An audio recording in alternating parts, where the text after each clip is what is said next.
आज इस लेक्चर के अंदर हम लगाएंगे क्लास 12 मैथमेटिक्स की न्यू एनसीईआरटी के according chapter number 5 continuity and differentiability की एक्सरसाइज 5.1 का क्वेश्चन नंबर 7। देखिए अपने को क्वेश्चन क्या दे रखा है।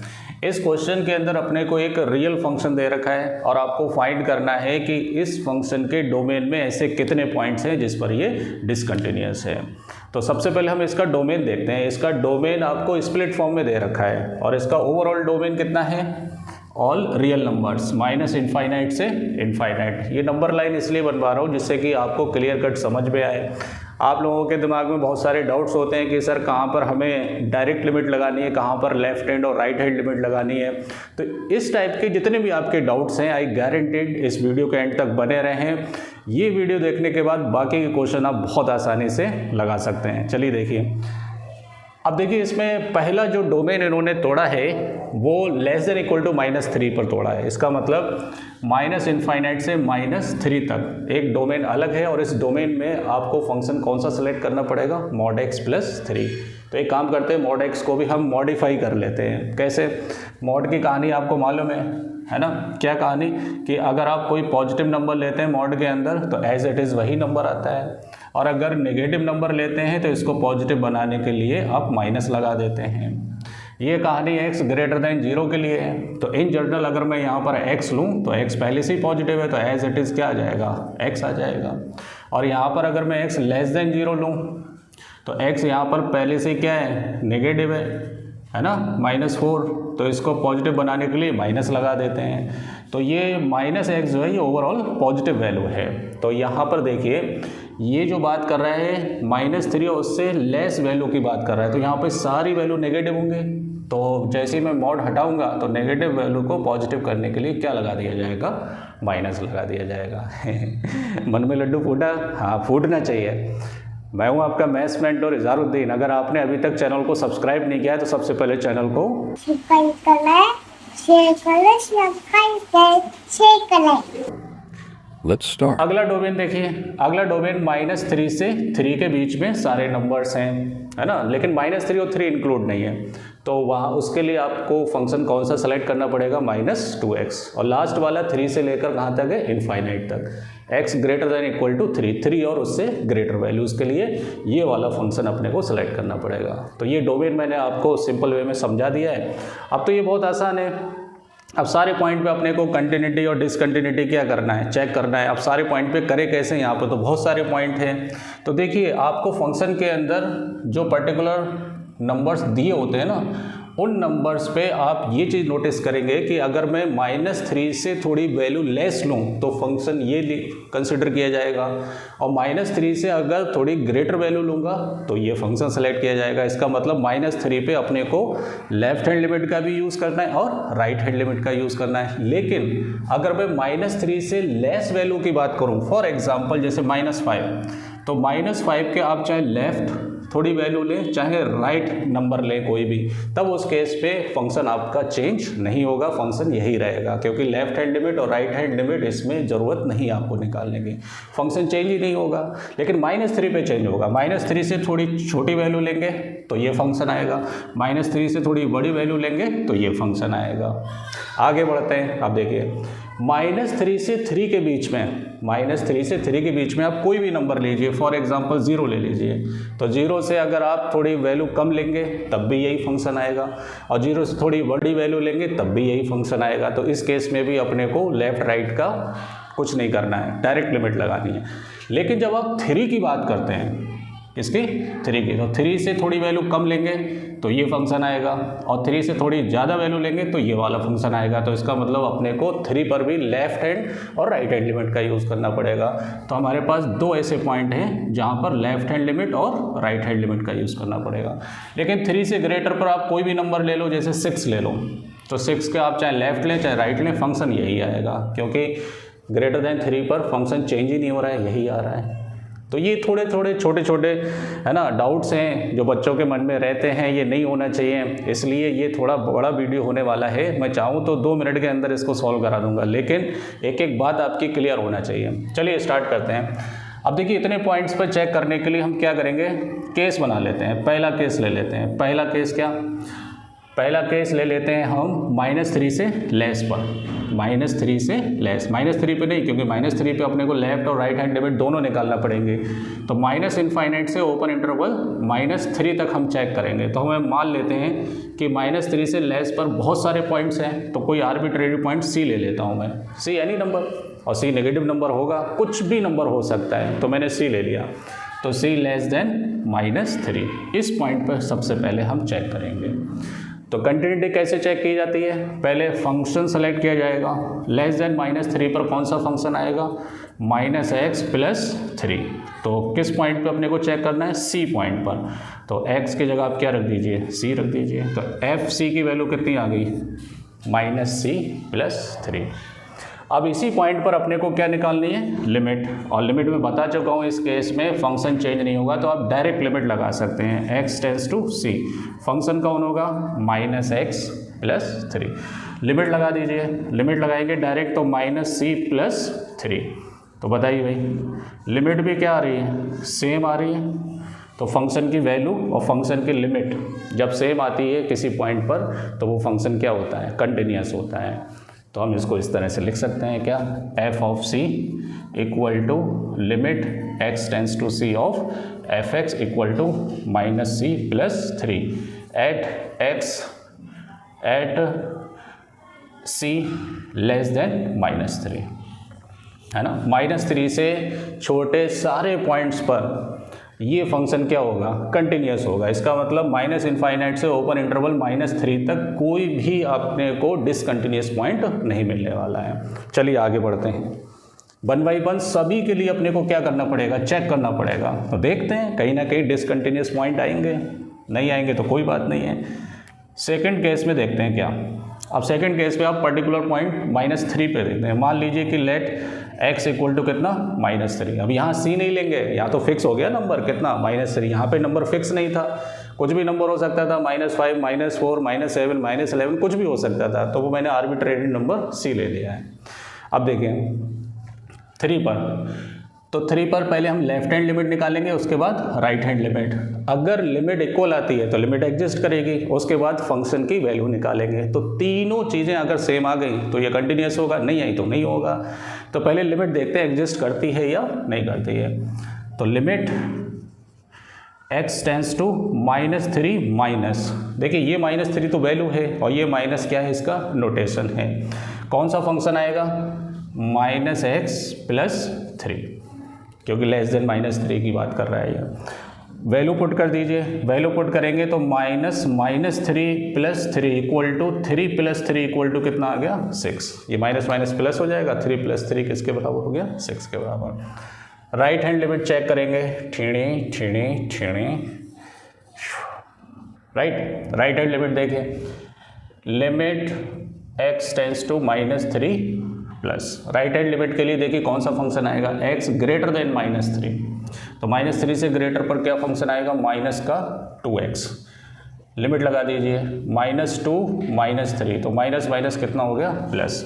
अब यहाँ पर ये वैल्यू भी 6 आ रही है, ये वैल्यू भी 6 आ रही है। इसका मतलब left hand limit = right hand limit. So therefore limit exist. Limit क्या कर रही है? एग्जिस्ट कर रही है। तो अब हमें फंक्शन की वैल्यू भी बतानी है। कितने पर? एट x = -3 पर कौन सा फंक्शन सेलेक्ट होगा? =-3 पर कौन सा फंक्शन?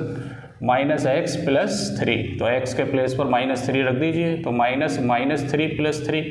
तो f(-3) किसके बराबर हो गया? 3 + 3। तो f(-3) = किसके बराबर? 6 के बराबर। तो देखिए यहाँ पर limit x tends to -3 minus of fx = limit x tends to -3 plus of fx। Left hand limit और राइट हैंड लिमिट = फंक्शन की वैल्यू -3 पर तीनों वैल्यूज़ आपस में क्या है? इक्वल है। तो हम कह सकते हैं कि फंक्शन -3 पर क्या है? कंटिन्यूअस है। ये लैंग्वेज आप लिखते रहिए। तो यहाँ से -∞ से -3 तक अभी तक फंक्शन कैसा आ रहा है? कंटिन्यूअस आ रहा है। अभी तक कोई इसके अंदर डिसकंटिन्यूटी का पॉइंट नहीं आ रहा है ना। चलिए अब आगे बढ़ते हैं।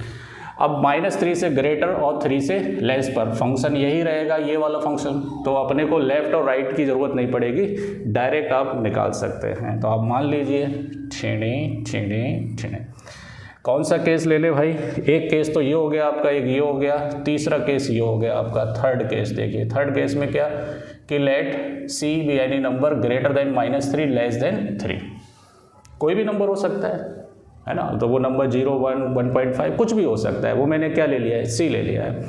अब यहाँ पर फंक्शन कौन सा सेलेक्ट होगा इसके बीच में, -3 से 3 के बीच में, यही तो होगा, किसके बराबर है, माइनस का 2x।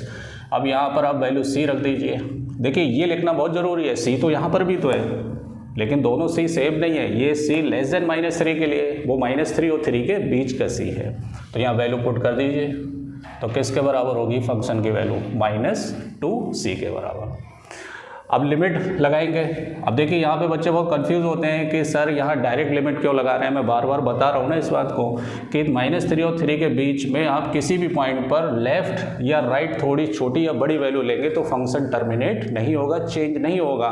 तो इसलिए आप डायरेक्ट क्या कर सकते हैं, जो पर्टिकुलर फंक्शन है उसमें लिमिट लगा सकते हैं। तो limit x tends to c, function क्या है -2x इक्वल टू -2c। तो देखिए दोनों वैल्यू क्या आ रही है, सेम आ रही है। So therefore f of c equal to limit x tends to c of fx at c greater than -3 less than 3। तो -3 से 3 के बीच में भी ये क्या है, कंटिन्यूस फंक्शन है। तो अभी तक -∞ से लेस देन 3 पर यहाँ तक कोई भी ऐसा पॉइंट नहीं है जिस पर ये डिसकंटिन्यूस हो, राइट। चलिए आगे बढ़ते हैं। अब स्पेस नहीं है तो इसको मैं क्या कर दूँ, क्या करूँ, इसको हटा देता हूँ मैं यहाँ से। बीच बीच में ये सारे पॉइंट्स लिखते रहना। पहले पॉइंट में क्या लिखेंगे कि fx is continuous at each point x less than -3। फिर दूसरे इसमें क्या लिखेंगे, fx is continuous at x equal to -3। तीसरे केस में क्या लिखेंगे कि fx is continuous between -3 to 3। अब देखिए अब कितने पॉइंट्स बचे हुए हैं, एक आपका पॉइंट बचा हुआ है 3 और ग्रेटर देन 3। वीडियो पॉज करके ये लिख लीजिए एक बार। अब देखिए अब हम 3 पे चेक करेंगे कि 3 पर ये कंटिन्यूस होगा या डिसकंटिन्यूस होगा। तो 3 पे देखिए 3 से लेस वैल्यू पर ये फंक्शन आएगा और ग्रेटर वैल्यू पे ये वाला फंक्शन आएगा। तो इसका मतलब पहले हमें लेफ्ट हैंड और राइट हैंड लिमिट चेक करनी है। लेट x इक्वल टू 3, तो बताइए भाई limit x tends to 3 minus पर कौन सा फंक्शन होगा 2x, लिमिट लगा दीजिए। तो -2 इंटू 3, ये नोटेशन है -3 या माइनस मत लगा देना, ठीक है। 3 के ऊपर माइनस नोटेशन है कि लेफ्ट हैंड लिमिट लग रही है, वैल्यू तो 3 रहेगी आपकी। तो 3 2 जा कितना हो गया 6, तो ये माइनस का 6 आएगा। अब आप limit x tends to 3 plus ले लीजिए राइट हैंड लिमिट, तो राइट हैंड लिमिट यही तो आएगी। इसके लिए कौन सा फंक्शन आएगा 6x + 2, तो ये हो गया 6 इंटू 3 + 2, तो ये किसके बराबर हो गया 20 के बराबर। अब ये लिमिट ही एग्जिस्ट नहीं कर रही तो फंक्शन की वैल्यू निकालने की ज़रूरत नहीं है। सो देयरफॉर हम लिखेंगे कि left hand limit is not equal to right hand limit. आप ऐसे भी लिख सकते हैं या फिर नोटेशन लगा के भी लिख सकते हैं। कैसे, limit x tends to 3 minus of fx is not equal to limit x tends to 3 plus of fx। ऐसे भी लिख सकते हैं, ऐसे भी लिख सकते हैं, दोनों ही आंसर करेक्ट होंगे, है ना। तो हम क्या लिख देंगे, therefore at x equal to 3 fx is discontinuous. अब हमारे पास -∞ से 3 तक एक पॉइंट ऐसा आ गया जिस पे फंक्शन क्या है डिसकंटिन्यूस, और वो पॉइंट क्या है 3 है।